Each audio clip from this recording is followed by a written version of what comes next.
But we'll start by going over the 3 points that I maintain show why investments won't make you rich. And the first one is that you need money in the first place to become rich with investments. Even if you make an incredible investment decision, you need money in the first place for that to reap proper rewards. If you invest $1,000 and earn 100%, that's great, but you made another $1,000, which doesn't make you rich. Great return, but you're not quite there yet. And people might point to individuals who have made a lot of money off of investments and say, well, they did it, why can't I? But there was a survey done by Spectrum Group which polled households with net values between $100,000 and $1 million outside of their primary residence, so in addition to the value of the house that they lived in. And they were asked to rate some core beliefs on a scale of 0 to 100 based on how important they believed it was for them creating their wealth. So basically asking them, how did you get to this point in your life where you have this wealth at your disposal? And what they found was that most of the highly rated statements all had to do with savings, not key investment decisions. And one of the highest scoring statements with the average score of 81.98 was the following: a dedicated and regular savings program is something I consider very important. So a lot of these people made their wealth from saving money, not from investing alone. And I think it's important to always come back to this idea that before we make incredible financial decisions, we need to be fiscally responsible. Your investments will only do as well as your savings program. If you're spending more money than you're making with investments, well, you're negating the whole impact of smart investing. My second point as to why I maintain that investments won't make you rich is that on average, investments don't make anyone rich.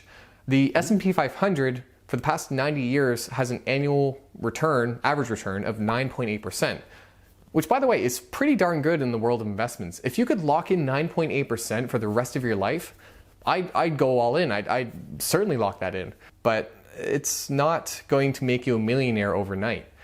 You could just do the math to see that. Let's say, for example, that you have $10,000 to invest. And you're able to get that S&P 500 average return of 9.8%, ignoring taxes and fees, which would probably bring that down a few percentage points. But let's say you invest that amount and you earn this return. It would take you 51 years to hit $1 million with that amount. So unless you started investing at the age of 15 with $10,000, you're probably not going to hit $1 million by the age of 65. You might get close, and by all means, it also shows you the power of investing, but you're not going to hit that milestone in a very short period of time.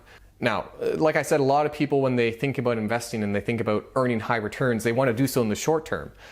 So let's say that you instead want to, with the $10,000, hit $1 million within 10 years. With that, you would need to be earning a return of 59% every year for the 10 years. And it's not likely that you'll find one investment that can earn you that amount. Most investments, from my understanding, will earn you a high return for a few years if they're a high growth company, and then kind of taper out. So that means that you have to continually find more ideas and more companies that are in that early stage and earning that almost 100% return. And you need those picks to outweigh the bad picks you make, because certainly if you're in that world of investments, you're going to find some negative return positions. You're going to lose some money on these startup ideas. So it's kind of foolish to assume that you'll be such an outlier that while other people are earning sub 10%, you'll be making 59% a year and hitting that $1 million mark. If you do, great. And it's not to challenge people who claim they have done that. Maybe some people have. But again, for the rest of us, probably not likely. Now, my third and final point as to why you won't become a millionaire by investing is that you're actually kind of bad at investing. And I mean that in the most sincere way possible, because we as humans are terrible investors. We have all these biases and these shortcomings that really, if you look at the data, it's pretty embarrassing, the kinds of mistakes that we make over and over again and how we struggle to overcome these biases that lower our returns over time. I mean, there are these studies called the Dalbar studies, which are released every year, and they show the returns of mutual fund investors. And their most recent issue, which was from 2017, showed that over the past 20 years, the S&P 500 earned an annual average return of 7.68%. So that's obviously less than the 90-year average, but still, decently high. Whereas the average equity fund investor only made 4.79% a year. So almost 3 percentage points less than the index, than the average. Now, I know some people would look at that and say, well, of course, these people are using active mutual funds.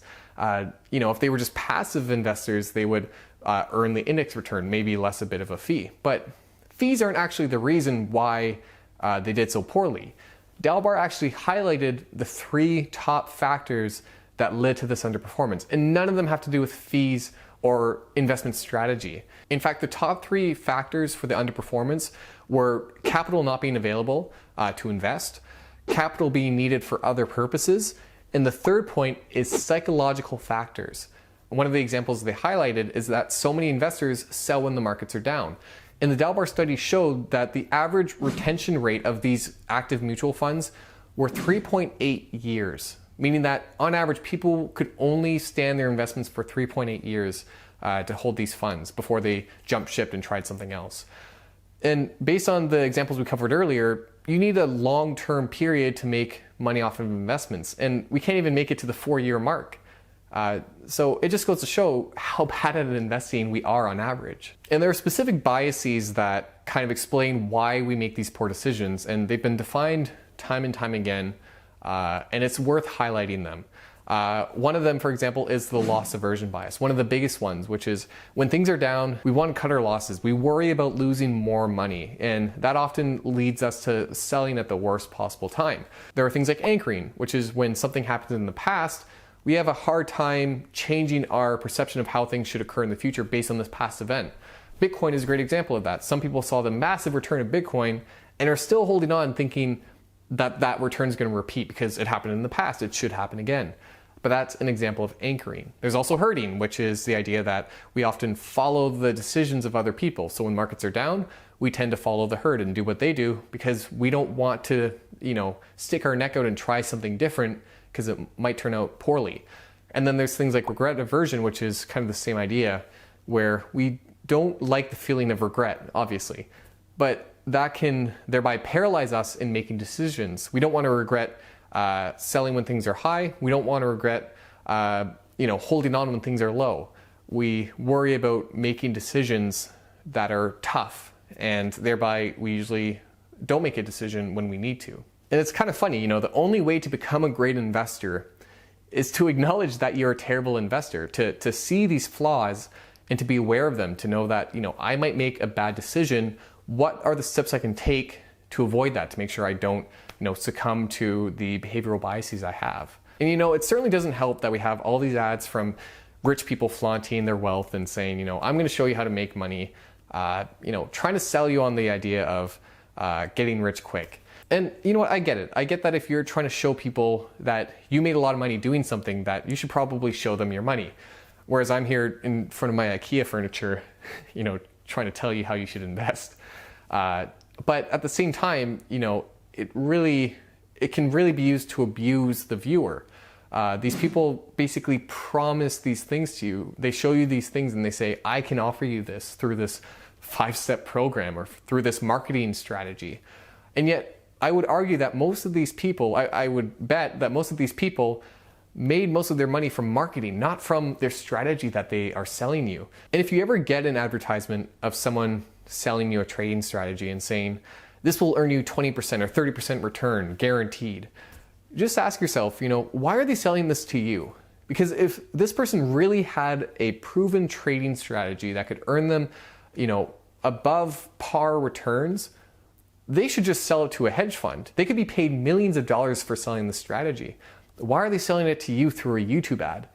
Chances are it's because they know the hedge fund won't bite, but you might. And don't get me wrong, there's a difference between programs that educate and programs that promise high returns. I can't fault someone for selling an educational program, even if it's a few $1,000s, to say, I'm going to show you the world of investments and show you how it works. But some of these people are saying, I'm going to show you one simple trading strategy that will make you a lot of money. And maybe you haven't seen these advertisements for these trading strategies and stuff. And, you might think, well, Richard's just being cranky. He doesn't want people to find out how to invest and to make a lot of money because then they'll stop watching his videos. But it's not just me being, a bit cranky. I'm a cranky guy, I know that, but it's not just that. The SEC on its website has a warning about these advertisements, about programs that promise to train you to show you how to earn high returns. And I'll share the link down below showing the warning, but it just goes to show, like, this is a real problem. This is something that a lot of people are losing money on. But anyway, to tie this all back, investments probably won't make you rich. And that's okay. Investments are still a great tool. If used over the long term, they can make you a lot of money, even with a single-digit return.